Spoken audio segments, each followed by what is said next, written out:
이번에 알아볼 사건 주제는 공포심이라는 건데, 일본은 특히 이런 유형의 사건이 진짜 많이 나오는 나라거든요. 결과는 다르지만 시작은 다 똑같아. 사람의 약점을 잡아 공포심을 조성합니다. 그래서 심리적으로 굴복시키고 이걸 반복하면은 세뇌되는 거야, 피해자가. 그때 시키는 대로 뭐든 하게 돼, 사람이. 그렇더라고. 이게 결국 살인까지 가면서 이번 사건이 드러난 거예요. 그러면은 일본은 왜 유독 이런 사건이 많냐? 개인적으로는 그래. 집값이 비싼 거야. 가족들이 되게 많이 모여 살거든요. 이게 어느 정도냐면은 여자친구까지 데려와서 같이 살아. 미국에도 뭐 이런 사람들 없는 건 아니지만 목적이 다르죠. 여기는 집값이 이유일 때가 많다는 거예요. 그러면 혈연 관계가 아닌 사람들도 섞이니까 가족의 결속력이 떨어지겠죠? 그러면 범죄를 저지를 가능성도 올라갈 수밖에 없어. 사람이 모여 살면은 어디든 사회를 이루게 되고 어떤 사회든 항상 범죄는 포함되어 있습니다. 거기에 일본의 국민 정서가 또 반영이 돼요. 남에게 관심이 별로 없다 보니까 가족 내부에서 일어나는 사건은 특히 더 안 알려져. 원래 가족 사건이 다 그렇지만 이 나라는 그게 더 극으로 치우쳐 있기 때문에 다른 나라에서는 잘 안 나오는 해괴한 사건들이 벌어지는 거죠. 이런 유형의 범죄의 끝판왕인 여자가 있어요. 스미다 미요코라고 유명해. 사람의 공포심을 이용해 원하는 걸 얻는데 재능이 있었다고. 오늘 이 여자 사건을 알아볼 건데 상상 초월이고 그 키타큐슈 일가족 살인 사건이라고 알죠? 여러분이 되게 좋아하는 우시지마에도 등장했던 에피소드인데 그런 유형의 사건입니다. 가족 대 가족의 사건이다 보니까 등장인물이 되게 많아요. 여러 명이 동시에 저지르는 사건이라 인물 관계도 다 이해하기 너무 복잡하고 그러면 사건 전체를 한 번에 이해하기가 힘들 것 같아요, 아무래도. 난 그리고 이게 전부 다 사실인지도 모르겠어. 과장이나 축소 이런 게 아니라 내막이 다 안 드러난 것 같단 말이에요. 워낙에 인물 관계가 복잡하고 사건이 동시에 여러 건 발생해서 경찰이 있는 그대로 다 밝혀내기는 좀 어려웠을 거라고 생각되거든. 유튜브나 TV 사건 프로에도 이 사건 몇 번 나온 적 있습니다. 근데 제가 준비한 분량만큼을 말해주지는 않았어, 다들. 너무 길어, 그러자니. 재미가 없으니까 핵심만 추리는 거예요. 저는 최대한 모든 등장인물들, 주범 옆에 공범만 10명 있어요. 이 새끼들 한 명씩 다 알아볼 겁니다. 유튜브니까 이렇게 해도 할 수 있는 것 같아. TV랑 다르지. 그래서 평소보다 좀 천천히 설명할 거예요. 하던 대로 하면은 이해가 안 갈 수 있어. 그래도 한 번에 다 그려지지는 않을 것 같아, 이 전체가. 길게 나올 영상이기도 해서요. 여러분이 영상 업로드 된 거 보실 때 여러 번 틀어놔. 주구장창 보란 말이야. 그러면 좋을 것 같아요. 일단 뭐 구독, 좋아요, 하이부터 눌러주시고요. 자, 그러면은 시작해보자고. 여기가 오카야마 현의 앞바다입니다. 남부지방인데 고베랑 히로시마 알죠? 그 사이에 있는 지역이에요. 보면은 뭘 건지고 있지? 하필 드럼통이야. 이때가 2012년 10월 30일입니다. 경찰이 전문 다이버 투입해서 찾은 거야. 이 안에 시신이 들어있었어요. 하시모토 지로라고 54살인 남자입니다. 이 양반이 일본의 역대급 살인 사건인 아마가사키 사건의 피해자 중 하나거든요. 아마가사키 사건은 피해자가 진짜 존나 많아요. 일단 범인부터 까고 가겠습니다. 아까 말한 스미다 미요코라고 64살 먹은 아줌마인데 뭐 이 내용은 몰라도 사진 보면은 유튜브에서 범죄사건 영상 돌아다니다가 뭐 대충 한 번은 봤을 얼굴이에요. 뭐 사실 살인범 이미지가 이미 박혀서 그렇지만 평범하게 생긴 얼굴이야. 그리고 이런 아줌마가 혼자 남자를 죽이고 드럼통에 넣어서 바다에 유기하기는 좀 어려워 보이잖아요. 어떻게 가능했는지 알아보려면 먼저 이 스미다 미요코라는 인간부터 이해할 필요가 있습니다. 대형 사건인데도 이 아줌마에 대해 별로 알려진 건 없어요. 오사카의 아마가사키시에서 1948년에 태어났고 월 일은 몰라요. 가족관계도 위로 6살 많은 오빠, 6살 어린 남동생이 있다, 이 정도입니다. 부모는 정보가 없어. 이 아줌마는 알겠지만 우리한테 알려진 게 없습니다. 신원이 보호되는 것 같고요. 아빠 직업 하나는 알려져 있어요. 자백하면서 나온 말 같은데 아빠가 건설 현장에 일용직을 보내주는 인력사무소를 했대. 스미다 미요코란 인간의 가치관을 형성하는 환경에 아빠 역할이 좀 컸던 것 같아요.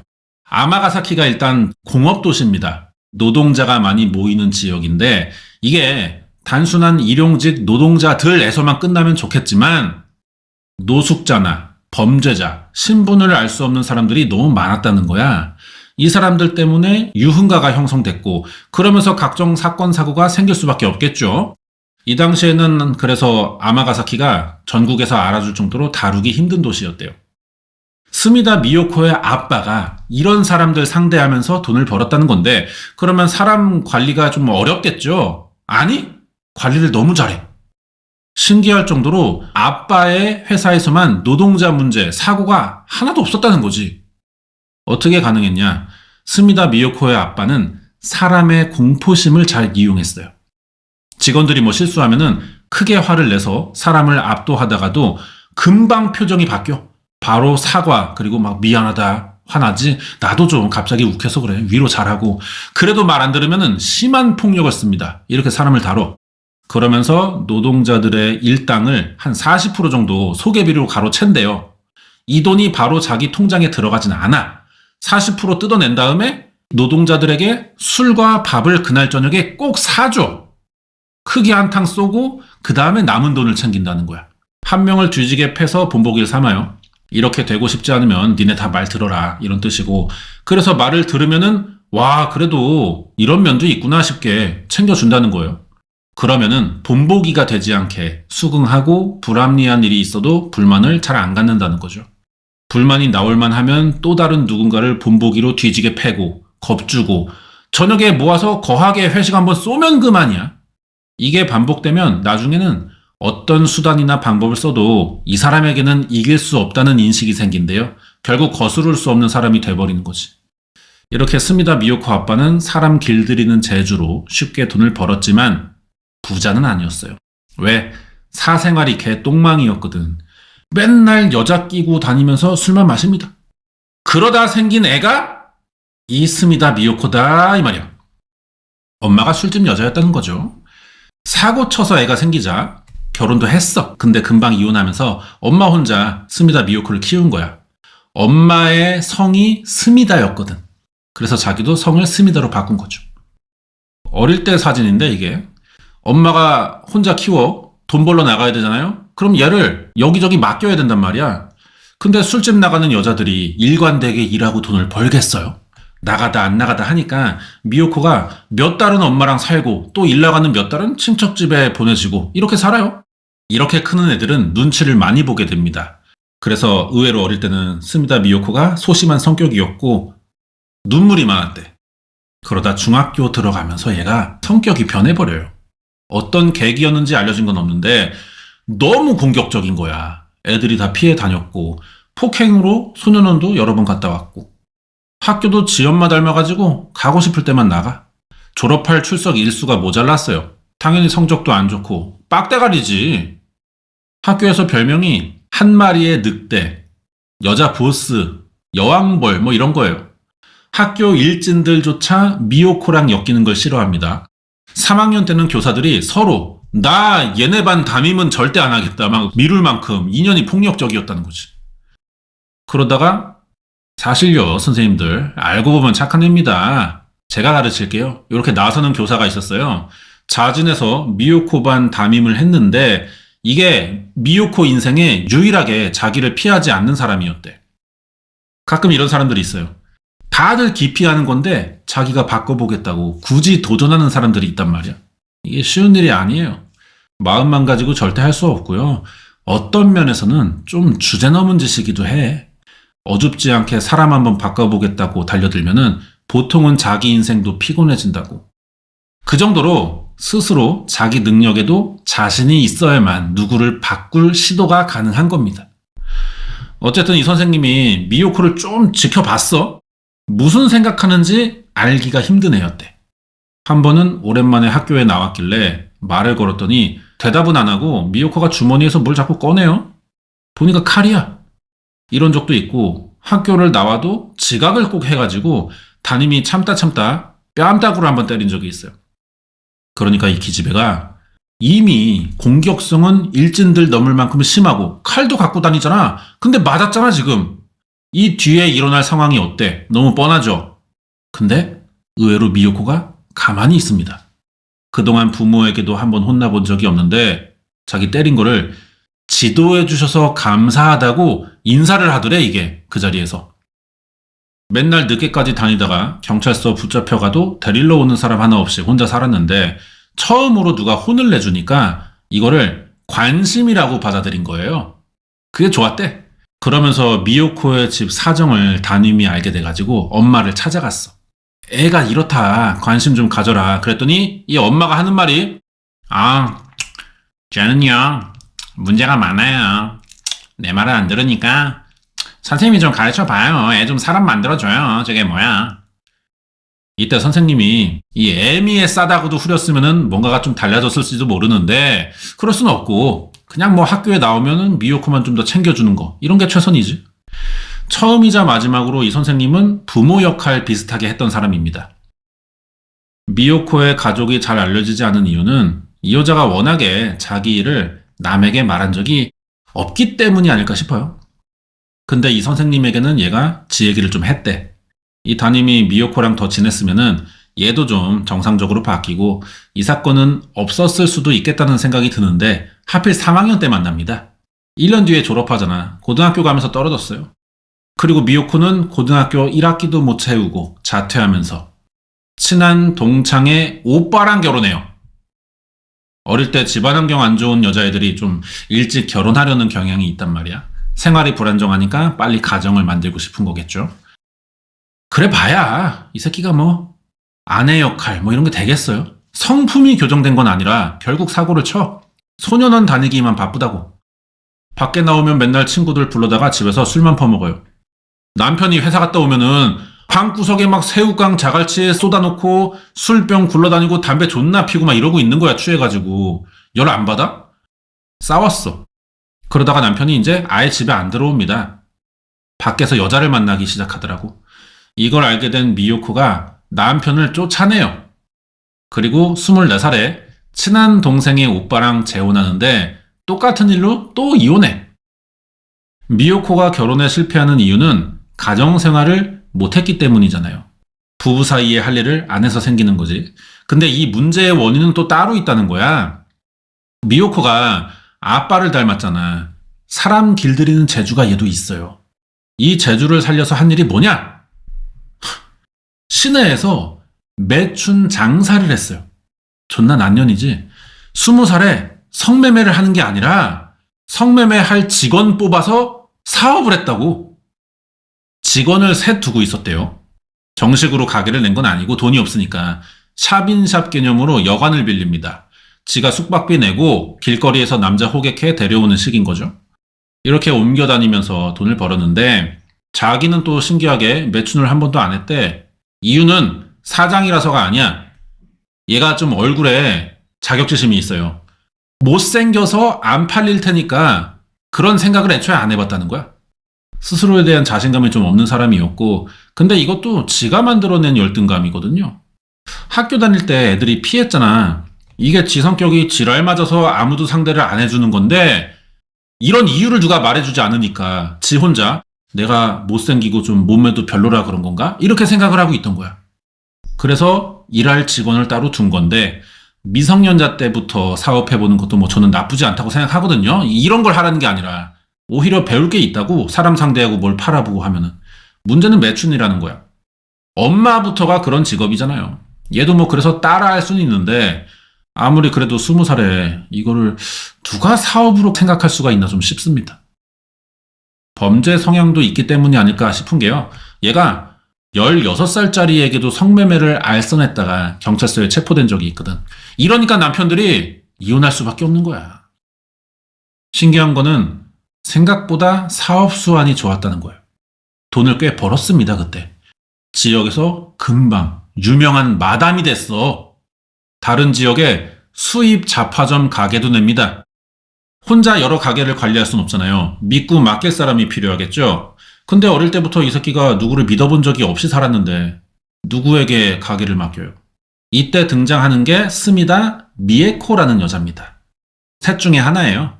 어릴 때부터 하나밖에 없는 친구고요. 을붓 동생이기도 해. 두 번째 결혼한 남자가 이 사람의 친오빠야. 남편 동생을 매춘부로 고용했고 같이 일하다가 친구가 됐다는 거지. 알게 된 계기는 미에코의 엄마가 일단 매춘부입니다.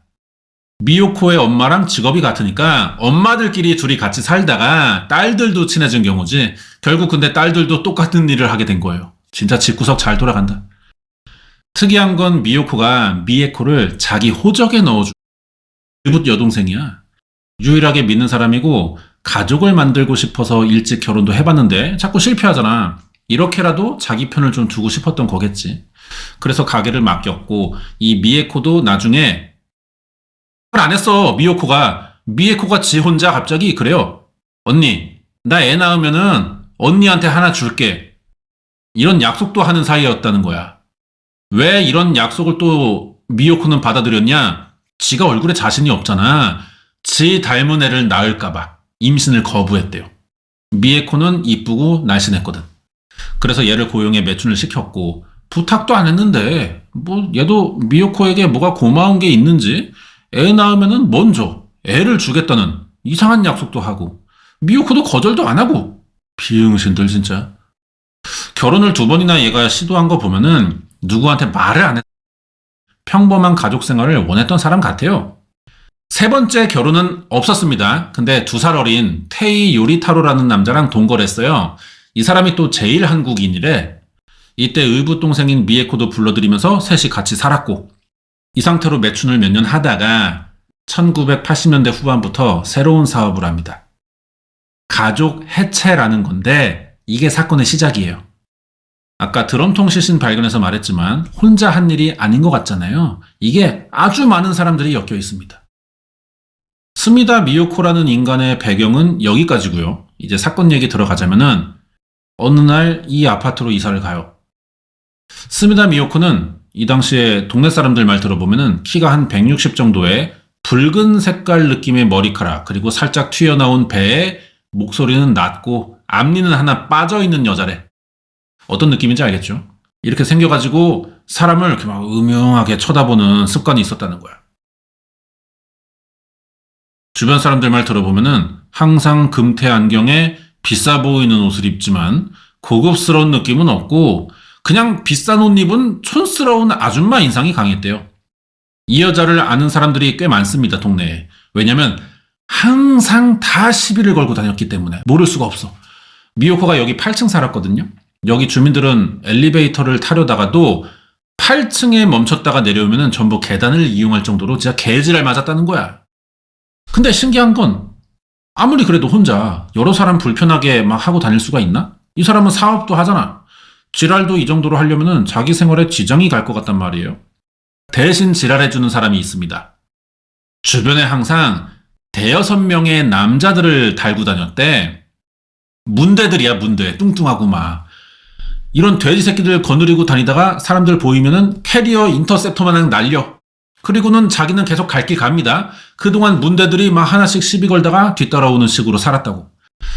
이게 이제 스미다의 행동요원들인데 같이 살았어요, 한 집에서. 그리고 다 뚱뚱한 금발이야. 머리도 염색해가지고. 금발 돼지 군단으로 동네에서 유명했습니다. 행동요원이라고는 뭐 지들끼리 불러주는데 실제로 하는 거는 동네 사람들 시비 걸고 뭐 식당 같은 데 가서도 왜 음식 늦게 나와요? 막 이딴 식으로 핑계대면서 직원 불러다가 무릎 꿇고 사과해라. 뭐 이런 시비 거는 역할들 전담이었다는 거지. 돈을 안 내도 된다고 할 때까지 계속 시비를 건대요. 심지어 집에 택배가 와도 기사들한테 시비를 걸어. 지들 거 갖다 주는데 아무 죄가 없는데 그냥 무작정 클레임 걸고 봐. 그래서 택배 담당자나 뭐 지역 점장이 과일 바구니 사들고 와서 사과한 적도 있고 사과할 때까지 물고 늘어지는 거야. 절대 안 멈춰. 그러니까 미요코는 사과를 하면 또 막 일본도 휘두르면서 위협도 하고 자기가 이 정도다 이렇게 보여주는 거겠죠. 이게 정말 우리나라라면 통할까요? 절대 안 돼. 그 자리에서 바로 경찰 부르고 여긴 아파트잖아? 바로 관리사무소에 아줌마들 모여서 반상회 열린단 말이야. 여기는 일본이니까 국민 정서가 좀 그런 것도 있는 것 같아요. 안 미안해도 일단은 스미마생, 고멘나사이 막 너무 남발하고 사람들이. 주변에서도 누가 뭘 당해봤자 개입하질 않아. 다 남일이고 각자 해결하자는 주의라 도움을 요청도 잘 안 합니다. 악독한 새끼는 그래서 이런 짓을 마음 놓고 악용할 수 있는 거죠. 이런 사람이 거의 없긴 한데 스미다 미요코가 하필 일본 정서의 그 카운터의 승질머리를 갖고 있는 거예요. 그러니까 이런 지랄을 하면서 살 수 있는 거지. 이러니까 금발 돼지들도 더 날뛸 수밖에 없고.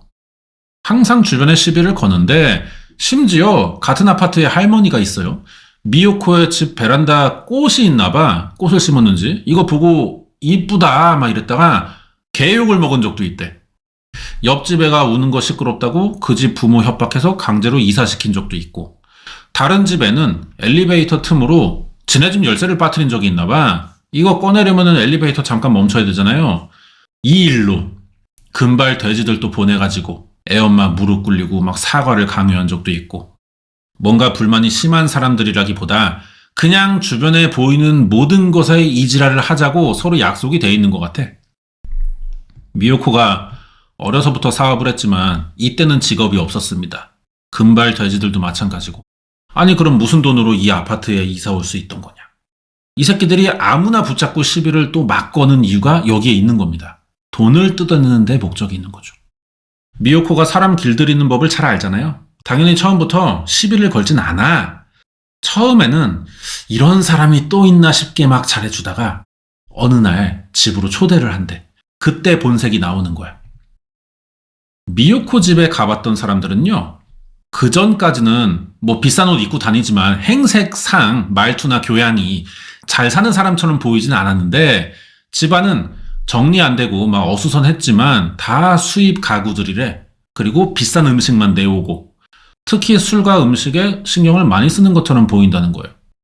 금발 돼지들 먹이는 건지 모르겠지만 이게 아빠가 노동자들 길들이는 거랑 방법이 똑같죠. 언제부턴진 모르겠지만 이 돼지 새끼들도 협박과 회유로 길들여졌을 가능성이 좀 있어요. 스미다 미요코는 집에 사람들 부르기만 하면은 항상 지가 사들인 술과 가구가 막 한 20억 된다 이런 자랑을 했대요. 그러면서 술 직접 따라주고 음식 내오고 하는 거야. 마치 불은 자체가 집 자랑하려는 것 같아. 이때 또 이제 소름 돋는 것 중 하나가 손님 대접을 직접 합니다. 그동안 미요코 외의 다른 가족들은 손님으로 온 사람이 불편할 정도로 가만히 이렇게 정자 상태로만 있는다는 거예요. 마치 조폭 영화에서 사무라이들 회의하듯이. 미요코도 꺼내온 음식을 안 먹어. 손님만 먹이는데 이걸 계속 이렇게 먹는 거 쳐다만 보고 있대. 금발 돼지들도 같이 살긴 하지만 친가족은 아닙니다. 근데 집에 있을 때 손님들 오면은 얘네는 또 벽에 서 있어. 상황을 상상해봐요. 벽에 금발 돼지들 몇 마리 서 있고 가족들은 무표정한 얼굴로 좀비 마냥 앉아가지고 정면만 보는데 미요코는 웃으면서 집 자랑하고 음식만 계속 줘. 손님이 불편하지만 이렇게 차려줬는데 안 먹을 수가 있나? 음식에 손을 댑니다. 그러면 미요코가 트집을 잡기 시작해요. 대부분의 손님은 여기서 제대로 된 판단을 못한대. 처음 겪는 상황이고 애초에 뭐가 맞는 판단인지도 모르겠지. 그동안 나에게 잘해줬잖아. 그래서 친해졌잖아. 그런 인식이 있고 지금 비싼 술, 음식도 대접받고 있는데 아무리 그래도 싫은 소리 몇 마디 조금 했다고 내가 바로 발끈하는 게 좀 예의가 아니라고 생각하는 거야. 적당히 반장난으로 받아주면서 넘어가려고 하거든요. 이게 조금씩 미요코에게 주도권을 넘겨주는 거죠. 지금 허용해줬기 때문에 이 여자가 언제든 다음에 또 이렇게 해도 나는 여전히 친한 이웃 관계로 유지를 한단 말이야. 이게 관계가 좀 자리 잡히면은 이제는 별거 아닌 일에도 쥐잡들이를 해요. 한 번은 이 집이 몇 번 놀러 가면서 친하게 지내던 주부가 있어요. 실수로 카펫에 커피를 좀 흘렸나 봐. 아이 씨발 좀 흘릴 수도 있지. 그러자 음식 내오고 있던 미요코가 이게 얼마짜린 줄 아노? 막 개지랄 하는 거야. 이 지랄이 도저히 끝나질 않아가지고 이 아줌마가 30만 엔 주고 넘어갔다 그래요. 카페트에 커피 한 번 흘렸다고 300을 물어줬다니까. 돈을 받고도 막 경찰에 알리면 끝까지 쫓아가서 죽이겠다 막 협박해가지고 아예 이 가족이 커피 한 번 흘린 죄로 다른 지역에 도망갔어요. 이사를 간 거야. 다 이런 식으로 해 주변 사람들을. 틈만 나면 막 협박해서 돈 뺏고 그 돈으로 술집에 가서 끌고 다니는 돼지들 시원하게 한 번씩 또 쏴주고. 근데 술집 직원들 말로는 미요코가 술 마시는 걸 한 번도 본 적이 없대. 이 사람 성향이나 품성, 생활 방식상 술을 안 마실 리가 없어 보이거든요. 좋아할 것 같은데 어떻게 절제하나 생각해보면 그런 것 같아요. 술을 마시면은 평소에 주변 사람들을 지배하던 그 지랄 카리스마가 안 나오겠지, 흐트러지니까. 한 번이라도 실수해봐. 나도 결국은 똑같은 사람이구나. 만만한 면도 있구나. 이렇게 보이게 될 거 아니야. 그러면 다시는 자기가 지랄하는 수법이 통하지 않을 테니까 이미지 관리를 철저하게 하는 거야. 목적에 따른 자기 관리가 의외로 좀 빡셌던 사람 같아요. 라무네라는 음료수가 있거든요. 금발 돼지들이 좋다고 막 술 퍼마시는 동안 미요코는 이것만 마시면서 술집에 다른 손님들을 둘러보고 있대요. 누구 돈 뜯어댈 만한 새끼가 있나 찾아야 되니까 객관성을 갖기 위해 술을 자제하는 것도 있나 봐. 그러다가 약해 보이고 많이 취한 사람 나타나면은 또 인터셉터 날려가지고 시비 거는 거죠. 체격이 큰 사람들이 막 둘러싸고 욕하니까 대부분은 적당히 사과하고 피하려고 들거든. 그럼 또 적당히 때리고 협박해서 돈을 기어코 뜯어내야 보내줍니다. 매일을 이렇게 사는 거예요. 그래서 뜯어낸 돈으로 뭐 하냐? 대부분 쇼핑에 썼고요. 전국에 빠찡코를 투어하면서 도박 여행 다니는 거야. 그리고 남은 돈으로 비싼 술, 가구들을 사들인 거죠. 6명이 모여 살았는데 이렇게 하려면 돈이 꽤 많이 들 거 아니에요. 그만큼 많이 뜯고 다녔다는 거지. 그러면 미요코를 따라다니는 이 금발 돼지들의 정체가 뭐냐는 건데, 이제부터 알아볼 스미다 미요코의 가족 해체 사업에 피해당한 가족이 흩어지면서 갈 곳이 없어졌거나 어디서 왔는지 신분을 알 수 없는 사람들이었다는 겁니다. 금발 돼지 군단도 서열이 있어요. 이 양반이 행동대장급인데 리 마사노리라고 제일 한국인입니다. 2002년에 미요코가 우연히 이 새끼를 만났대요. 뭐가 통했는지 얘도 지 호적에 넣어주면서 조카 같은 관계가 됐고 이름도 스미다 마사노리로 바뀌는 거죠. 미요코 오른팔 역할이고요. 미요코가 지시하면은 얘가 이제 돼지들 끌고 가서 시비 거는 역할 이런 거 하는 것 같아. 키가 167인데 몸무게가 130kg 나갑니다. 개돼지야. 당뇨가 있었대요. 근데 미요코가 맨날 고기를 먹여.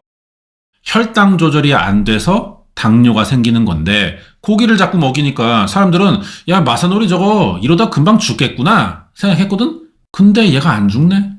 미요코가 또 인슐린 주사를 놔줬거든. 치료하면서도 계속 고기를 줬던 거예요. 아무래도 건달들 생활시키는 뭐 이런 느낌이 있잖아요. 살찌우게 해서 위협적으로 보이도록 만드는 건데 당뇨를 치료하면 살이 빠질 거 아니야. 그거 막으려고 계속 고기를 또 먹이고 그렇게 사육하는 거죠. 이렇게까지 하는 거 보면은 미요코는 마사노리가 자기 하는 일에 중요한 사람이라고 생각한 것 같아. 당뇨가 있으면 내쫓고 다른 사람 데려오면 되잖아. 왜 굳이 치료를 해주냐고. 좀 믿는 것도 많았던 것 같고요. 그리고 이 새끼가 그만큼 또 보답을 했어.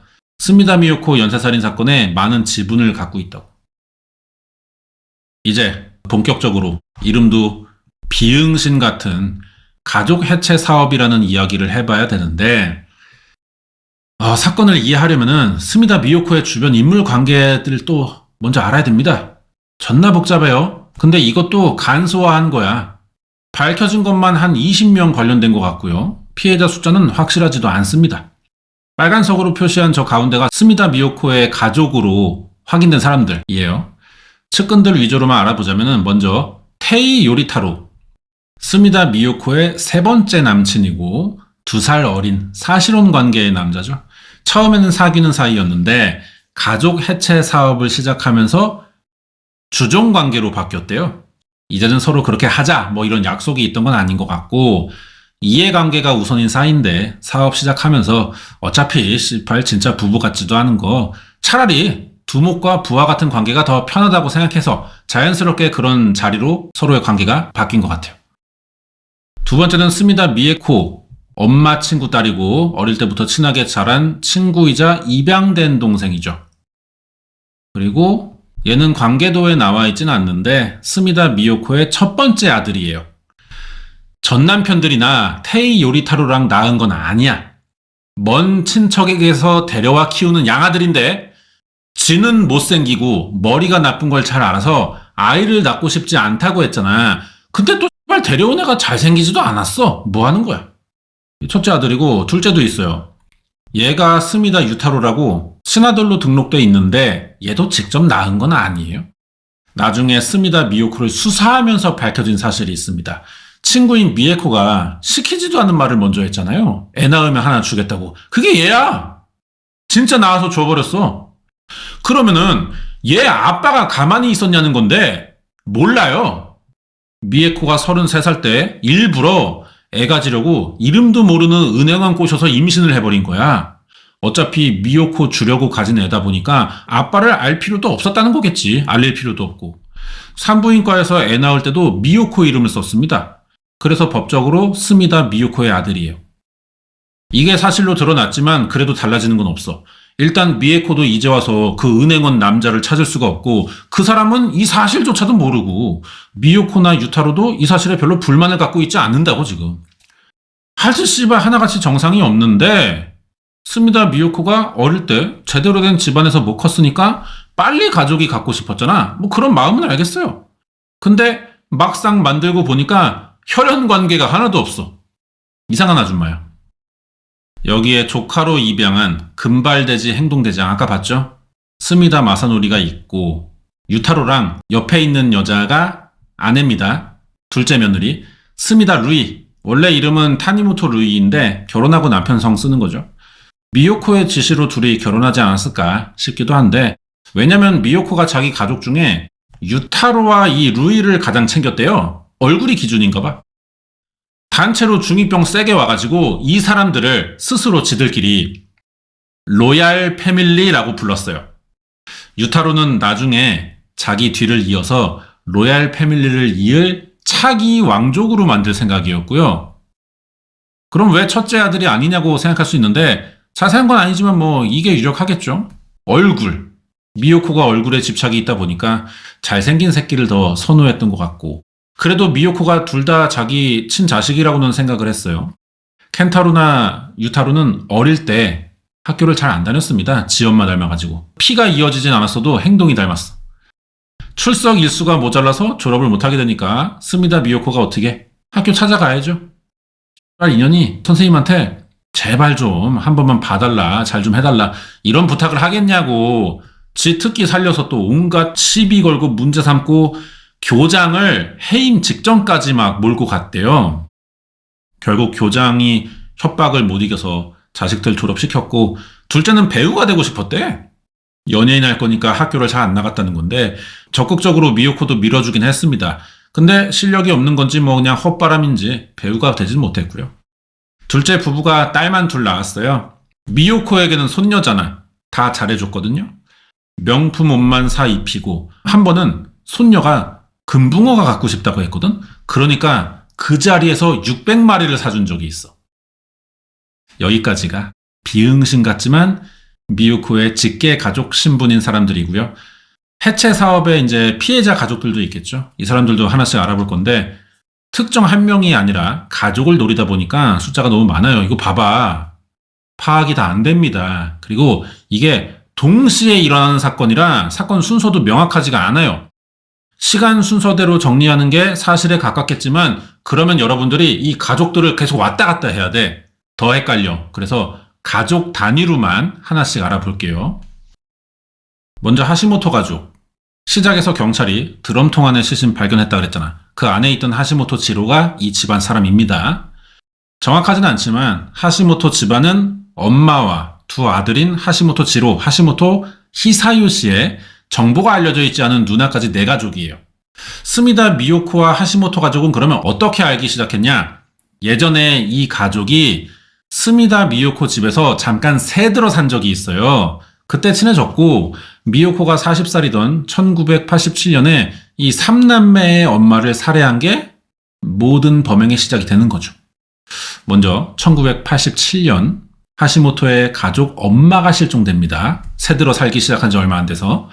이 실종 신고는 심지어 스미다 미요코가 직접 했어요. 근데 증거가 없어가지고 경찰이 사건 해결 못하고 미제로 놔뒀다가 20년 만에 사망 처리됐거든요. 그런 줄 알았는데 나중에 범행이 드러난 겁니다. 범인이 스미다 미요코가 아니에요. 그래서 이 사건이 충격적이고 특이한 거야. 하시모토 가족의 엄마를 죽인 건 두 아들들이라고. 아들들이 친엄마를 패 죽였어요. 미요코는 진짜 신고만 했던 거야. 근데 사실은 아들들에게 엄마 살해를 지시한 사람이 미요코가 되겠죠. 시신 유기 장소도 불었는데 너무 오래돼서 못 찾았어. 그래서 이게 잠정적으로 스미다 미요코의 첫 번째 범행으로 추정만 되고 있습니다. 그리고 미요코는 이 집의 장남인 하시모토 히사요시와 자기 의붓 동생인 미에코를 강제로 결혼시켜요. 스미다 미요코가 금발 돼지들 데리고 살던 아파트 거기부터가 이 가족의 집이었어. 그 집 사람들 죽이고 자식들 감아서 사돈 만들고 집까지 빼앗은 거라고. 이제 회의를 열어요. 가족회의. 다른 사람들을 위해 사망보험에 가입하고 죽으래. 결혼까지 시켜놓고 히사요시 죽으라고 협박하는 거야. 우리가 네 보험금 좀 타먹게. 그리고는 히사요시가 오키나와로 가족여행 가서 사진 찍다가 절벽으로 추락해서 죽습니다. 결혼한 지 얼마 안 된 때라 히사요시가 시키는 대로 죽을 리는 좀 없어 보이거든요. 미요코랑 금발 돼지들이 밀었을 가능성이 높아 보이잖아. 이 사건도 그때는 사고로 처리됐고요. 아내인 미에코가 4군데의 보험사에서 7,780만엔의 남편 사망 보험금을 받는데 이 돈이 다 스미다 미요코에게 들어갔어. 처음부터 하시모토 가족은 미요코에게 범행 대상이었던 거죠. 가족애체 사업이고 미에코도 받아들여가지고 지남편 죽이는 건데도 진행을 할 수 있던 것 같아요. 그리고 1999년에 하시모토 지로가 드럼통에서 시신으로 발견되는 그 사건이 일어났던 거죠. 하시모토 지로가 죽은 이유는 미요코의 심기를 건드렸기 때문이에요. 미요코의 가족들은 다 다른 집안 출신이잖아. 지들끼리는 뭐 로얄 패밀리인지 로얄 사료캔인지는 모르겠지만 이렇게 가족인 척 연병을 떴는데 실제로는 집안별로 나눠진 공간에서 집단 생활 시켰단 말이야. 이미 엄마랑 형은 죽었고 남은 누나는 행방을 알 수 없는 상태니까 하시모토 지로는 가족이 자기밖에 없어. 다른 집 사람들과 같이 살았는데 이 사람들과 근데 갈등이 생긴 거죠. 여기에 화난 미요코는 질서를 바로잡기 위해 본보기로 삼아서 지로를 자기 집으로 불러 폭행하고 며칠 뒤 죽인 겁니다. 그리고 드럼통에 콘크리트 붓고 바다에 유기했어요. 지로의 누나도 실종을 한번 의심해봐야 돼. 단순히 진작 독립해서 떨어져 사는 게 아니라 아예 행방불명이란 말이에요. 소재 파악이 안 된다는 거예요, 경찰이. 엄마, 장남, 가족들 죽었어요. 경찰이 신원 수배하면은 알려야 되니까 정상적으로 살 경우는 찾을 수밖에 없거든요. 근데 행방불명이라는 건 뭐야? 미요코에게 살해당했지 않았겠냐는 거죠. 이 새끼들이 나중에 잡히고도 제대로 진술을 안 해가지고 죽었다는 확인은 안 됩니다. 이게 뭐 다 가능한 일인지 모르겠지만 결국 하시모토 가족을 다 죽인 거예요. 그리고 재산은 미요코가 전부 다 먹었고 이럴 목적이었으니까 이제 가족 해체 사업으로 불릴만 한 거죠. 하시모토 가족의 집을 빼앗은 미요코는 내부를 전부 다 이렇게 나무로 둘러나 싸놨습니다. 안팎으로 무슨 소리가 들리고 나오고 뭐 다 차단하는 거야. 사람들은 그래서 사건이 공개될 때까지 여기서 무슨 일이 일어났는지 의심도 못했대요. 그냥 좀 엮이기 싫은 사람들쯤으로 생각해서 피하느라 바빴지. 여기서 사람이 죽고 이런 것까지는 상상을 못했어요. 여기까지가 첫 범행 대상이었던 하시모토 집안의 사건이고요. 그러니까 가족 해체 사업이라는 거는 말 그대로 피해 대상을 한 가족 전체로 잡아놓고 접근해서 한 명씩 분리시켜 죽입니다. 그리고 남은 재산 전체를 가로채는 이런 범행 수법을 말하는 건데 이 과정에서 사람을 협박하고 길들여서 원하는 상황이 나오도록 조종도 하는 거고요. 그럼 이제 두 번째 피해 가족 들어가 보자고. 이름은 알려져 있지 않고요. 스미다의 먼 친척이라고만 확인돼 있어요. 이 사건은 스미다 미요코가 우연히 먼 친척의 장례식을 가면서 시작되는 건데 여기서도 전혀 모르는 사람들에게 자꾸 시비를 걸어 이 여자가. 그러다 이 집안 사람들을 알게 됐고 같은 방식으로 길들여서 미요코의 로얄 패밀리 밑으로 들어가게 됩니다. 엄마와 아들만 넷이 사는 집이거든요. 근데 얼마나 괴롭혔는지 참다 못한 장남이 투신해 죽었어요. 집요하게 원하는 거 얻을 때까지 시달리게 만드는 건가 봐.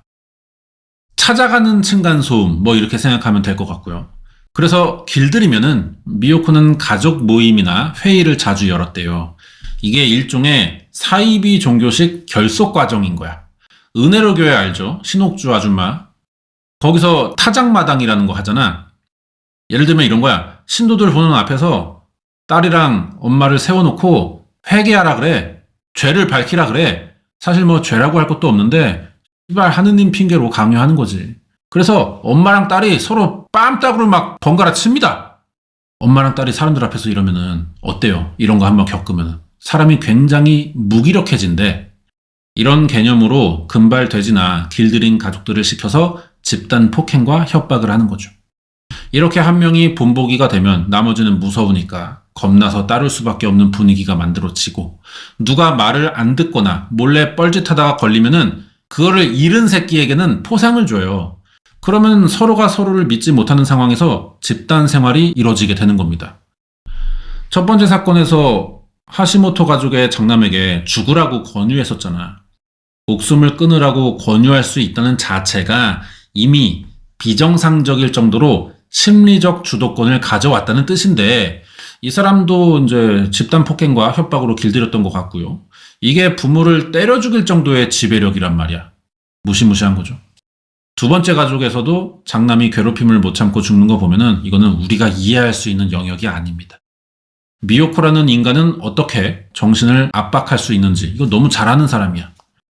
장남이 죽자 남은 가족들에게도 협박하면서 강제로 일을 그만두게 해요. 일을 시켜서 돈을 뺏는 게 맞잖아. 왜 그만두게 해? 퇴직금 받는 거야. 퇴직금을 뺏을 생각이고 곧 죽일 테니까 일을 안 하게 해서 관련된 사람들 다 주변 관계를 끊는 거죠. 그리고 집도 팔게 해요. 사실 뭐 이게 말을 쉽게 해서 그렇지 당연히 피해자 입장에서 이걸 처음부터 그대로 당하고만 있을 리는 없잖아요. 그런 사람이 어딨어. 이 가족들이 경찰서 여러 번 찾아가서 신고했습니다. 금발 돼지들도 하도 민폐니까 동네 사람들도 진작에 다들 신고를 가끔씩 해왔다고. 근데 경찰은 이런 거를 심각하게 생각하지 않았대요. 이 사건으로 욕 뒤지게 먹었거든. 가족이나 이웃 간에 생긴 단순한 불화 정도로만 보고 좀 한 동네에서 좀 좋게 좋게들 지냅시다. 합의들 하시고 먼저들 사과하고 그럼 좋잖아요. 알아서들 끝내세요. 이딴 입장으로 별로 나서질 않았대요. 그러다가 1999년 3월에 이 가족의 엄마가 병으로 죽어. 그 당시에는 그렇게 알았던 거죠. 미요코가 붙잡히고 나서도 밝혀야 될 게 이게 한둘이 아니니까 늦게 인지된 사건인데 알고 보니까 학대랑 뭐 폭행이 있었다고 하더라고요. 그래서 첫 번째 가족이 행방불명됐다가 사망 처리된 엄마가 미요코의 첫 번째 범행이고, 두 번째 가족의 이 엄마가 사망한 사건이 두 번째로 추정되고 있습니다. 드럼통 사건은 세 번째지만 실체가 확인된 사건이라 이게 공식적으로는 첫 번째로 남아있을 뿐이에요. 그러면은 뭐야? 동시에 두 집안을 건드렸다는 건데 다 첫 타겟이 엄마였죠. 그 다음 순서는 장남이잖아. 이런 순서로 온다고. 집안의 높은 사람부터 제거하고 나머지는 길들이는 방식. 그동안 계속 신고해 왔는데 달라지는 건 없고 엄마랑 큰 형은 죽었어. 남은 세 아들들은 미요코에게서 벗어날 수 없겠다는 생각이 들었습니다. 그래서 살기 위해 알아서 지들이 돈과 물건을 바치기 시작해요. 더 바칠 게 없으면은 이제 훔쳐다 주겠대.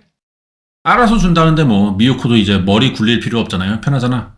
진짜 뭘 갖다 주나 기다려봤더니 실제로 이 아들 셋이 절도를 하긴 해요.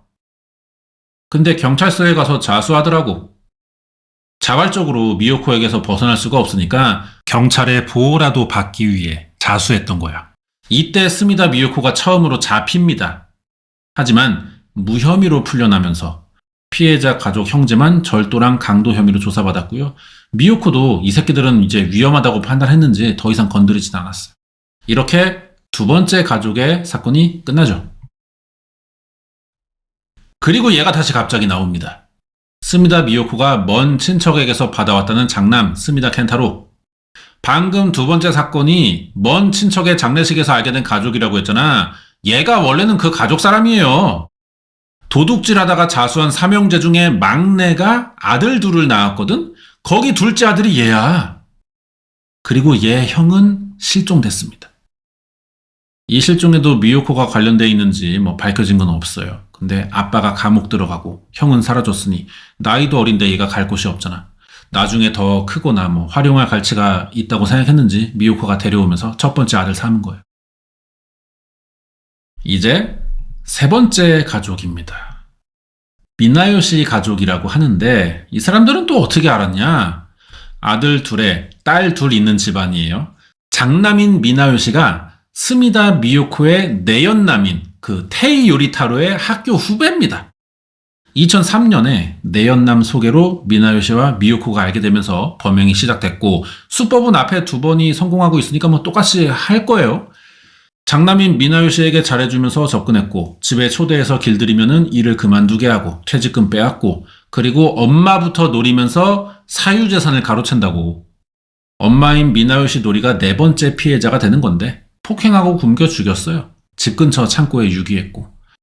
여기서 미요코의 오른팔이라는 그 마사노리가 드러납니다. 마나요시 집안의 장남이 이혼했거든요. 그 전 아내가 입양한 아들이 이 마사노리래. 전 아내가 어디서 데려온 아들을 미요코가 뺏었다는 얘기잖아요. 뭐 이 과정은 또 알려져 있지가 않습니다. 그래서 이게 존나 미스테리한 사건이기도 해. 2002년부터 알게 돼가지고 호적을 다시 옮겨서 미요코 조카로 들어갔는데, 부모가 뭐 한국인인 것 같긴 합니다. 근데 누군지는 알려져 있지 않고요. 엄마 다음은 둘째 아들이지. 병으로 죽었고, 셋째 딸은 의심할 수밖에 없는 행방불명됐고, 넷째 딸은 타니모토라는 집안 사람과 결혼을 해요. 피해자 가족끼리도 엮어버린 거야. 타니모토 가족이 이제 4번째 피해자 가족이 되는 거죠. 그래서 스미다 미요코의 다음 목표는 미나요시 하치요랑 결혼한 타니모토의 가족이 되는 겁니다. 당연히 미요코가 결혼시킨 건데 강제로 사돈 맺고 그 핑계로 더 깊이 접근했던 것 같고요. 이 사람이 이 집의 첫 번째 딸인 타니모토 마리코예요. IT 회사를 다니고 있었는데 집안이 점점 스미다 미요코에게 지배당하면서 수순대로 먼저 퇴직부터 했고요. 스미다 미요코의 지시로 첫 번째 피해 가족 기억나죠? 하시모토지로, 드럼통. 이 사람 친구인 나카지마 코우지라는 남자랑 강제로 결혼해버려. 미요코가 시킨 거지. 남편이 된 나카지마 코우지는 스미다 미요코의 운전기사를 했습니다. 그러면서 금발 돼지군단의 한 명이고. 그럼 타니모토 가족의 사건은 어떻게 시작되느냐? 어느 날 타니모토 가족에게 스미다 미요코가 마사노리를 잠깐 맡아달라고 했대요.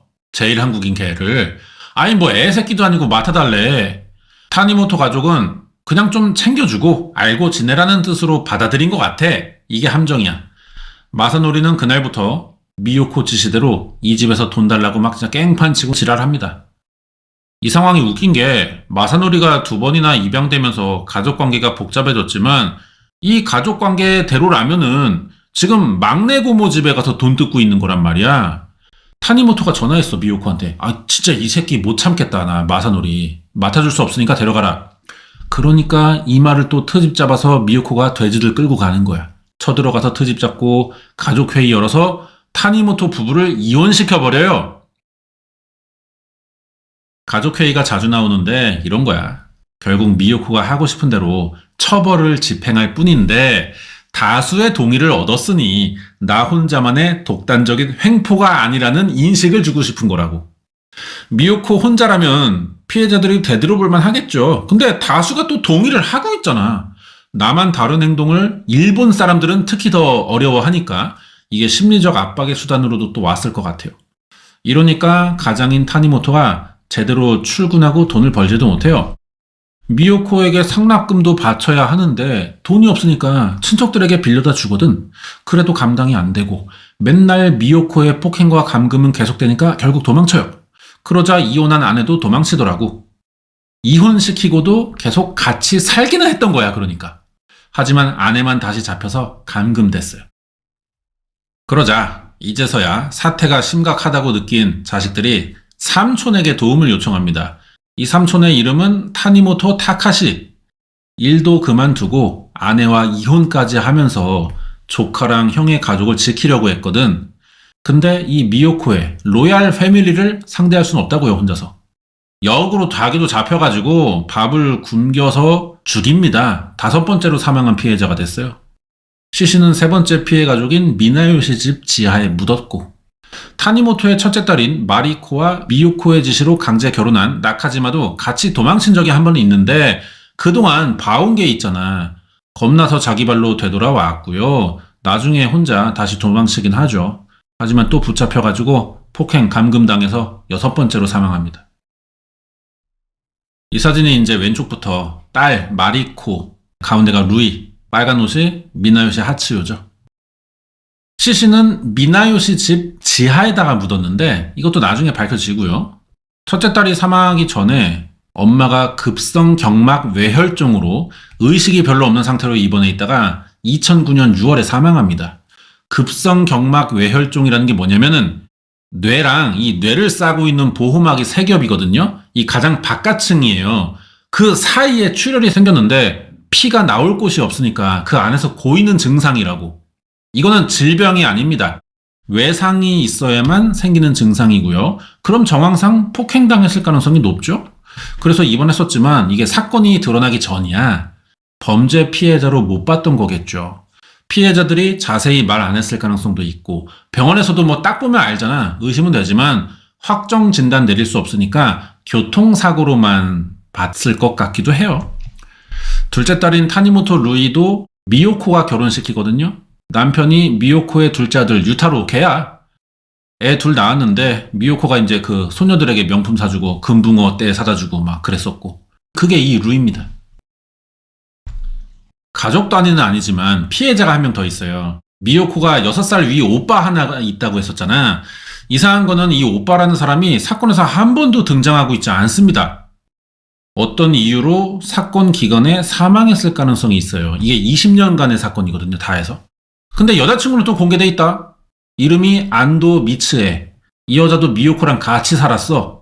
근데 오빠 이름이 안 나오는 게 이상하잖아요. 오빠한테 분명히 무슨 일이 있는 것 같아. 아무튼 간에 미츠에가 어느 날 버릇이 없다면서 미요코의 손녀를 혼낸 적이 있어요. 여기에 미요코가 이제 야마 돌아가지고 안도 미츠에를 집에 가두고 일주일간 때려서 죽입니다. 시신은 미나요시 집 지하에 유기했고요. 안도 미츠에의 사망은 미요코에게 처음으로 아무 이득도 없는 사건이었어. 돈을 뺐거나 뭐 자기 목적에 이용하지도 않았다고. 단순히 우리 로얄 패밀리의 그것도 손녀를 금붕어 600마리 있는 손녀를 건드렸다는 이유로 보복한 거야. 그러면 미나요시 집안은 둘째 딸인 루이만 남았잖아요. 이 사람 어떻게 됐을까요? 명문고 졸업생이야. 머리 좋아. 좋았다기보다는 좀 영악한 년이야. 이런 일들을 겪다 보니까 어느 순간부터 미요코의 생각이 합리적이고 말만 잘 들으면 나쁠 게 없다고 생각하는 거지. 논리만 그럴듯하다면 얼마든지 얘도 나쁜 일을 할 수 있는 성향의 사람이었던 거죠. 사이비 종교에 빠지는 대학 교수처럼. 여기서 미요코가 나중에 로얄 패밀리를 이끌 후계자 둘째 아들과 결혼시킨 이유가 나옵니다. 실제로 자기 엄마나 언니, 삼촌 폭행에 연관된 사람으로 확인이 된 거예요. 그리고 이 루이는 마지막 피해자들인 오해 가족의 시작이 되는 사람이기도 합니다. 그러니까 스미다 미요코는 이 5가족을 상대로 동시에 범행을 저질러 어느 날은 이 집안의 얘, 어느 날은 저 집안의 쟤, 그래서 얘랑 쟤랑 결혼시키고 그 아들을 우리 가족 삼고 이 지랄 하는 거야. 진짜 개 거미줄이야. 오해 가족은요, 미요코랑은 사실 아무 상관이 없는 사람들입니다. 접점이 없었어요. 어느 날 루이가 딸을 데리고 나갔다가 유모차가 전철에 끼이는 일이 발생해요. 승강장과의 거리가 넓은 역이었나 봐. 이걸 또 놓칠 수 없는 미요코가 바로 전철회사에 문제 삼았죠. 담당 영무원 책임자가 미요코 집 찾아와서 막 무릎 꿇고 고멘나사이 막 스미마생 막 하는데 미요코가 갑자기 이 영무원이 마음에 들었대. 이유는 사과하면서 한 번도 시계를 차고 있었는데 한 번도 시계를 안 봤다는 거야. 그만큼 진심으로 사과하고 있구나. 뭐 이렇게 보였대요. 제 생각에는. 이런 거 보면 또 미요코가 행동 심리에 또 감각이 있는 사람 같기도 하고요. 아무튼 이래서 5번째 피해 대상으로 찍은 거야 그날. 오해 가족에게는 딸이 둘이 있습니다. 둘째 딸의 남편이 이 영무원이에요. 이름이 카와무라 히로유키. 그리고 오른쪽은 아내인 오해 히로미. 카와무라 히로유키가 마음에 들자 바로 길들이기에 들어가지. 이 사람이 철도회사 영무원으로 일했지만 원래는 카페를 차리고 싶었대. 미요코가 이거 도와주겠다. 너 일 그만두게 하고 퇴직금 나온 거 보내줘라. 내가 가게 차려주겠다. 그래서 돈 가로채고 그 다음에 돈 달라고 할 거 아니에요. 가족회의 열어. 히로유키가 아내 몰래 경마장을 다니고 다른 여자도 만나고 있으니 처벌하자는 거야. 강제로 둘이 이혼시켰고 이 사람 자식들을 지들 집에 데려갔어. 애를 협박용 인질로 삼아서 집도 팔게 했고요. 양육권과 양육비 지급을 핑계로 돈을 더 뺏기 위해 또 가족회의 엽니다. 이 씨발 말이 가족회의지. 협박과 집단 폭행을 하는 간부 회의라고. 심지어 히로미의 엄마까지 불러서 감금 폭행과 살인을 해요. 시신은 미요코의 내연남인 테이 요리타로가 빌린 창고에 유기했고 엄마가 사망하자 첫째 딸인 히로미의 언니를 노리는데 생각대로 이게 길들여지지가 않는 거야. 말 들을 때까지 폭행했고 처음에는 손발을 묶어서 방에 가뒀지만 이 여자가 이빨로 테이프를 막 뜯었어요. 창문으로 탈출했거든요. 시내 호텔로 가서 며칠 숨어 있다가 경찰에 신고했어요. 지긋지긋하게 신고가 들어오자 스미다 미요코의 집을 경찰이 다시 가봤지. 이때 미요코 뭐라고 있었냐? 신고 다음 날인데 히로미 언니가 탈출한 사실을 얘들도 알았어. 범행이 드러날까봐 이 남편인 히로유키에게 책임을 뒤집어 씌워 죽일 생각으로 야 너 유섰어 이러는 거야. 이대로 이뤄지면은 이 사건은 가정폭력의 가해자가 사망한 공소권 없음으로 종결되는 거야. 동시에 히로유키와 붙잡아둔 아이들도 바다에 빠뜨려 없애기 위해 차에 태우고 있는 순간에 경찰이 도착한 겁니다. 이 차가 만약에 출발했다면은 신고에 증인이 될 사람들 모두가 실종 상태 되는 거잖아요. 다행히 경찰이 빨리 왔어. 그래서 다 구했지. 근데 경찰은 이번에도 가족 문제로 처리하고 돌아갑니다. 이미 스미다 미요코에 관련된 신고는 50건이 넘었고요. 피해자가 직접 와서 신고했는데도 체포를 안 했다는 거야. 이 비응신 새끼들 진짜. 그래도 첫째 딸의 엄마 사망 신고까지 있어서 이거는 수사해 봅니다. 여기가 이제 시신 발견된 창고거든요. 2011년 11월 9일 경찰은 미요코 내연남 테이 요리타로가 빌린 창고에서 사망한 오에 카즈코의 시신을 찾았어요. 이걸로 드디어 이제 스미다 미요코와 관련자 5명이 첫 사건 20년 만에 체포된 거야. 오에 카즈코의 몸무게는 원래 41kg인데 발견 당시 22kg밖에 안 나갔대요. 굶겨 죽였으니까. 목뼈랑 갈비뼈 3군데도 부러져 있었고. 신고는 사실로 드러났는데 경찰은 증거 불충분이래 이게. 미요코를 풀어줍니다. 사건 종결시키고. 이미 미요코가 빠져나갈 구멍을 만들어 뒀었더라고. 오해 가족의 첫째 딸을 폭행 감금하고 감시하던 사람이 동생과 이혼한 그 히로유키입니다. 아내를 감시시켰다는 거예요? 근데 자느라 도망치는 걸 몰라서 생긴 일이고 미요코는 이 잘못을 빌미로 죄를 뒤집어 씌우고 죽으라면서 히로유키를 협박했던 거고. 이 와중에 시발 히로유키는 또 시키는 대로 죽을 생각이었지만 경찰이 먼저 나타나면서 계획이 실패됐던 거야. 이때 4번째 피해 가족 미나요 씨의 남편이자 도망치는 데 성공한 그 타니모토도 신고를 합니다. 피해자들의 신고가 연달아 들어오니까 다시 수사가 시작됐어요. 그동안 피해 가족인 미나요 씨 집이 사유지였습니다. 이 또 사정이 있어. 경찰이 마냥 병신이 아니야. 사유지니까 함부로 못 들어가요. 근데 마침 주인이 토지를 매각하면서 수색이 가능해졌던 거래. 사유지라도 영장만 나오면 가능한데 증거가 부족하니까 애초에 영장이 안 나오고 있던 거죠. 수사가 귀찮고 뭐 봐주고 이런 게 절대 아니었습니다. 결국 미나요 씨 집 지하에서 3명의 시신이 나왔어. 확실한 물증이죠. 이걸 근거로 이번에 스미다 미요코를 제대로 체포합니다. 가족 해체 사업 벌인 지 25년 만이고요. 범행을 돕던 주변 인물만 10명이 기소됐죠. 이제 진술 받아서 어떤 일들이 있었는지 혐의 입증하고 재판에 넘기면 씨발 이거 끝납니다. 지금은 다 처리됐어요. 근데 이게 너무 복잡한 인물 관계라 100% 사실이 다 드러난 건가 싶기는 해요. 왜냐면은 지들도 각자가 이 사건이랑 관계를 다 설명할 수가 없을 거란 말이야. 나도 공범이지만 모르는 곳에서 다른 사람들이 또 다른 사건을 저질렀을 수도 있어. 그걸 나한테 물어봤자 할 말이 없거든요. 근데 경찰이 믿어주겠냐고. 그런 상황이 분명히 있었을 거고요. 서로 말들도 조금씩 차이가 날 거기 때문에 누구 말이 사실인지를 가려내기도 어려웠을 것 같고, 오래된 사건이기도 해서 이런 내용이 그냥 지금 사실로만 굳어져 있고요. 뭐 크게 다를 것 같지도 않기는 하지만, 그러면 이제 이 새끼들이 어떻게 생활하면서 사람들 길들였고 체포 얘기까지는 했으니까 판결 이제 알아보도록 하겠습니다. 여기가 시신이 발견된 미나요 씨 가족의 집입니다. 신고대로 시신 3구가 나오자 아무리 무능한 경찰이라도 이건 안 움직일 수가 없거든.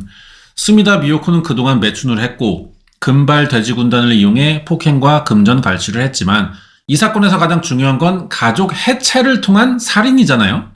살인으로 미요코의 수익이 극대화되는 건데 이 과정에서 경찰의 의심을 자기가 피해야 될 거 아니야. 그러니까 확실한 세뇌를 시켜서 살인을 지시하면은 미요코 주변에서 사람들이 죽어나가지만 겉으로 봤을 때는 이게 가족 사이에서 일어난 일처럼 보이니까 길들이기를 우선 했던 겁니다.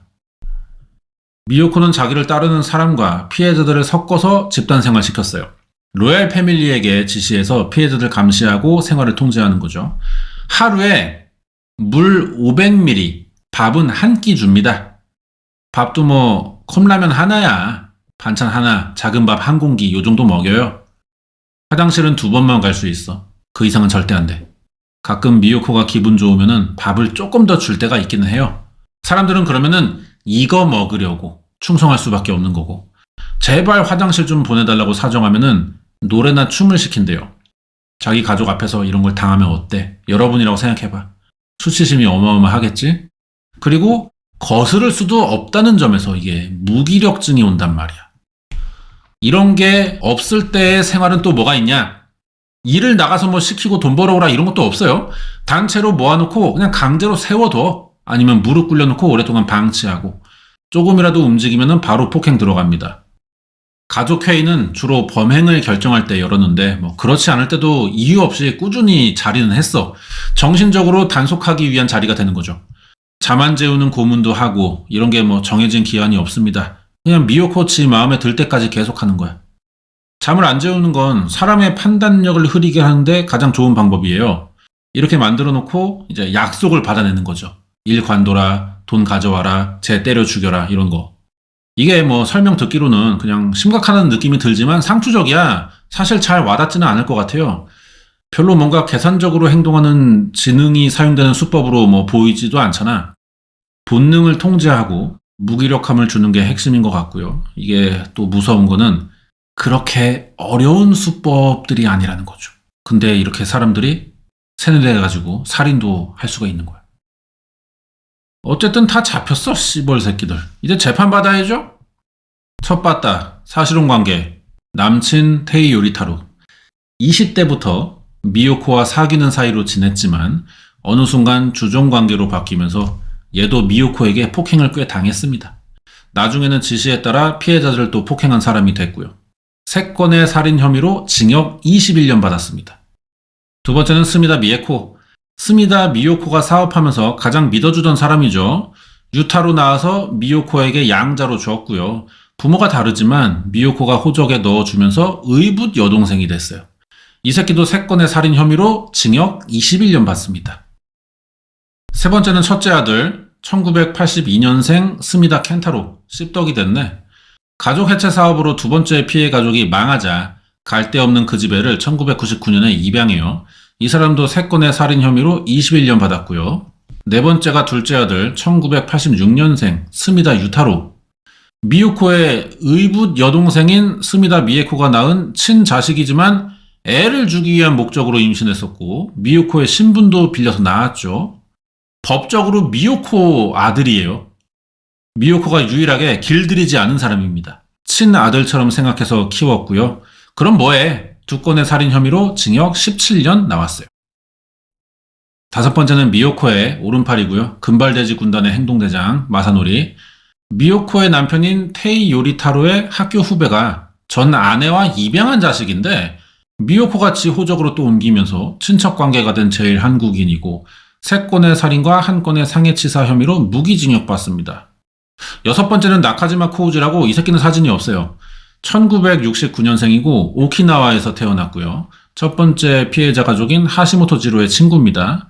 2006년부터 미요코랑 알게 됐는데 처음에는 폭행당하는 쪽이었다가 점점 가해자로 바뀌면서 미요코의 개인 운전기사였고요.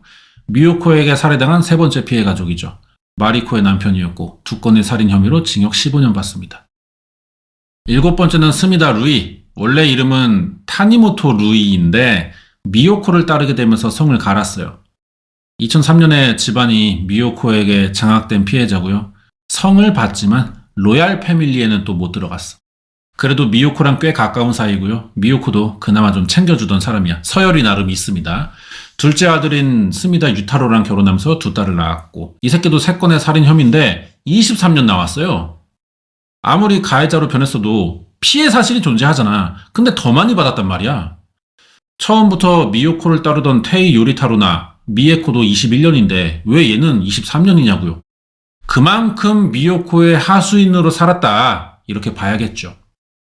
그리고 8번째, 전철 역무원 카와무라 히로유키. 루이의 유모차가 전철에 끼는 바람에 사건을 계기로 2009년부터 미요코에게 지배당했고요. 이혼하고 퇴직, 이사를 강요당했고, 전 아내인 히로미의 친언니랑 장모에 대한 상해치사로 징역 3년에 집행유예 5년 받았습니다. 9번째, 오에 히로미, 왼쪽 여자요. 마지막 피해 가족이었던 카와무라 히로유키의 전 아내입니다. 미요코에게 이사랑 이혼 강요당했고, 사건 해결에 결정적이었던 친언니가 탈출하면서 아이들과 전 남편인 히로유키가 같이 동반 자살을 지시받았는데 경찰이 먼저 도착하면서 구출됐어요. 미요코가 체포될 때 이 사람 몸무게는 35kg밖에 안 나갔습니다. 피해자였는데 이 새끼도 결국 가해자가 된 경우고요. 자기 엄마인 오에 카즈코에 대한 상해치사 혐의로 징역 2년에 집행유예 3년 받았어. 10번째는 같은 집의 오에 집안의 장녀 히로미의 언니예요. 엄마인 카즈코가 동생에게 폭행당할 때 이 사람은 동생 남편인 히로유키에게 폭행당했고요. 탈출하면서 이 사건 처음으로 경찰에 알렸습니다. 근데 얘도 미요코의 지시를 따르긴 했거든요. 동생이랑 친엄마 때렸고, 그래서 같은 상해치사로 기소됐지만 폭행 수위가 더 심했던 걸로 밝혀져가지고 징역 3년, 집행유예 4년으로 동생보다 조금 더 받았죠. 여기까지가 미요코의 지시로 범행을 저지른 공범 10명입니다. 이 사건이 증거나 용의자가 분명한 형사재판인데 워낙에 사건이 오랫동안 이어졌고 산발적이고 복잡해서 용의자도 많고요. 재판만 3년 넘게 걸렸어요. 25년이나 진행된 사건이고 가해자가 피해자고 피해자가 가해자인 경우가 섞여 있어가지고 미요코와의 관계를 정확히 알아내기는 아직도 좀 어려워 보여요. 사망하거나 실종된 사람 중에도 공범이 있을 것 같기도 하고, 이제 와서 다시 정확히 가려내는 것도 이제 좀 어려워. 미요코가 체포되기까지 신고 50번 있었잖아. 경찰이 욕을 많이 먹은 사건 중에 대표적이에요, 이게.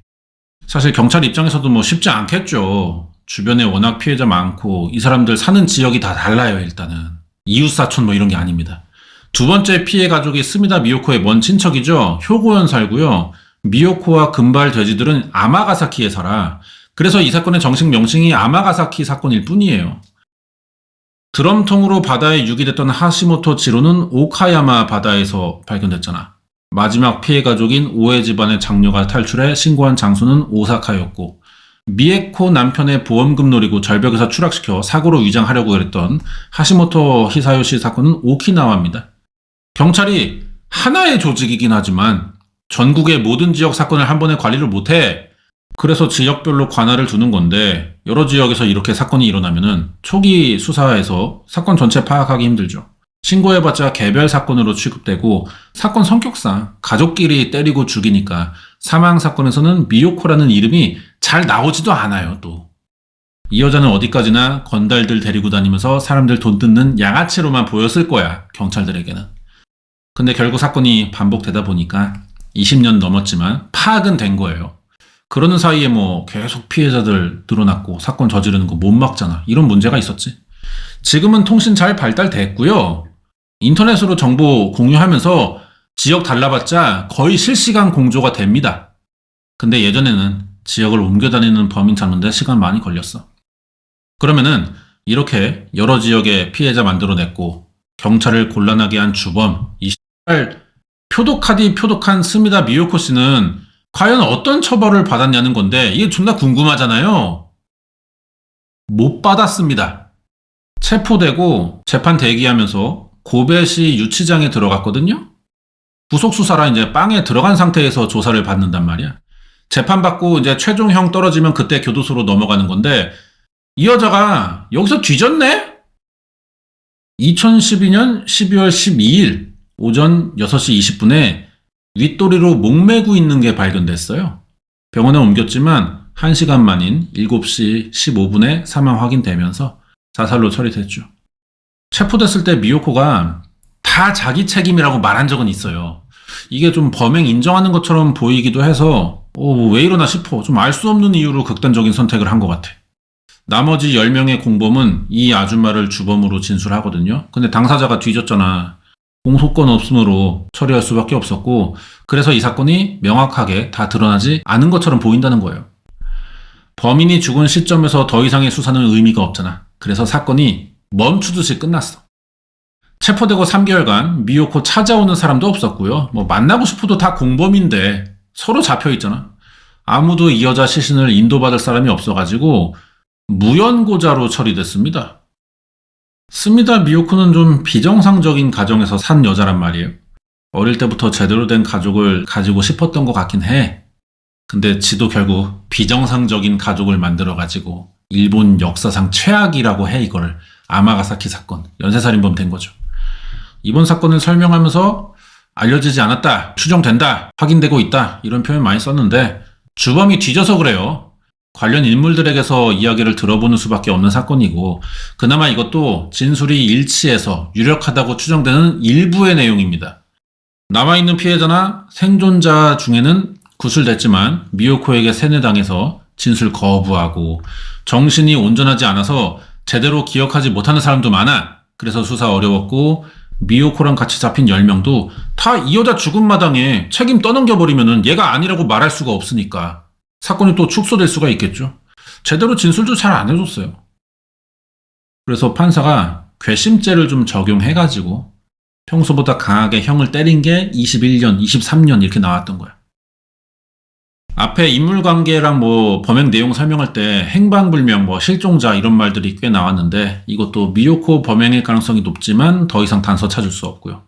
아직 밝혀내야 될 부분들이 분명히 있어 보이는데 주범이 뒤졌고 관련 공범들은 다 진술을 피하고 피해자들에게서도 진술이 제대로 안 나옵니다. 더 이상 방법이 없는 경찰은 적당한 선에서 사건을 끝내는 수밖에 없는 것 같아요. 여기까지고 마지막 얘기가 하나 더 있긴 해요. 이 여자가 누굴까? 미요코의 동생, 제일 친했다는 스미다 미에코. 많이 살이 쪘는데 체포되고 가장 먼저 자백한 사람이에요. 자기는 미요코랑 어릴 때부터 친하게 지냈고 가장 가까운 사람인데 여기서 반전이야. 지도 사실은 미요코를 무서워했대. 죽이고 싶을 정도였다는 거야. 반대로 스미다 미요코는 미에코를 되게 신뢰했어요. 매춘업소 경영이랑 상가 일도 많이 맡겼고 그리고 이 여자가 가족 생활 일지라는 걸 썼어. 가족들 사이에 그 로얄 패밀리 어떤 일들이 일어나는지 일기처럼 그러니까 왕조실록 같은 거죠. 그런 서기관을 맡은 겁니다. 생활 기록부인데 여기에 이제 누가 언제 어디서 누구를 폭행했고 돈 얼마 뜯었고 다 기록돼 있대요.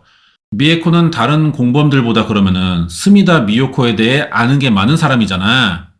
근데 말로는 일지지만 이게 사실은 모든 범행을 다 적는다는 뜻이고 이게 공개되면은 범행의 증거가 되겠죠? 미요코가 시켜서 쓰기는 했지만 이게 또 걱정됐는지 지 얘기는 또 대충 적으라고 했대. 왜 적게 했는지는 알려지지 않았지만 이런 걸 미에코에게 맡겼다는 자체가 그만큼 믿는 사람이었다는 거겠죠. 미에코는 공범으로 잡혔지만 진술을 보면은 미요코에게 가장 신뢰받으면서도 벗어나려는 시도를 꽤 했던 것 같아요. 어릴 때 미요코 밑에서 매춘하다가 단골 손님이랑 결혼해서 일을 그만두려고 한 적이 있어. 미요코가 이거 방해했었고 체포될 때까지 매춘하면서 번 돈 3억엔이랑 강제로 결혼했다가 남편인 히사요 씨를 자살로 위장해 죽이고 받은 보험금 7,780만 원 이것도 다 뺏겼어. 아무리 가까운 사이라도 이런 건 불만이 나올만 하죠. 경찰 진술에서 자기가 낳은 아들을 미요코의 이름으로 병원 가서 낳아줬다고 하잖아. 이것도 사실은 너무 하기 싫었대요. 미요코 말로는 자발적이었다고 하는데 다른 말이 있는 걸 봐서 확인은 안 되죠, 이제 와서. 그렇지만 이 사람의 말대로라면은 언젠가 스미다 미에코도 미요코 뒤통수 치는 날이 좀 왔지 않았을까 이런 생각도 들고 그러다 죽인 미나요시 노리의 연금을 빼앗은 사건이 경찰에 들킨 적이 있거든요.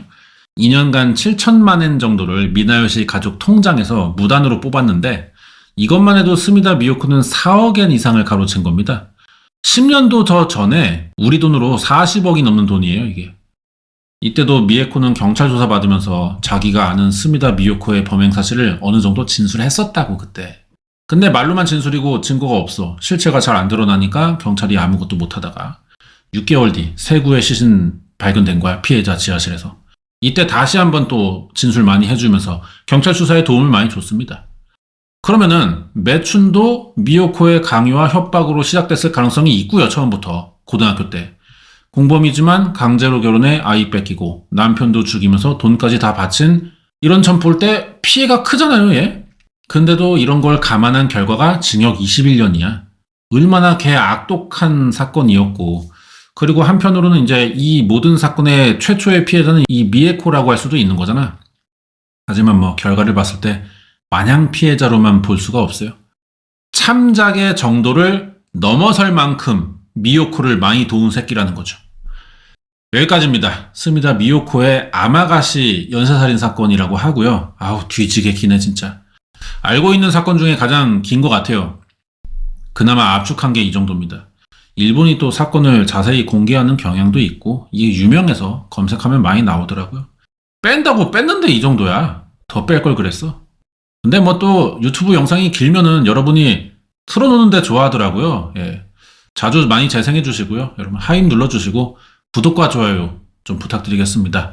오늘 여기까지고 다음 주에는 진짜로 다큐 리뷰 꾸준히 한번 만들어 보도록 하겠습니다.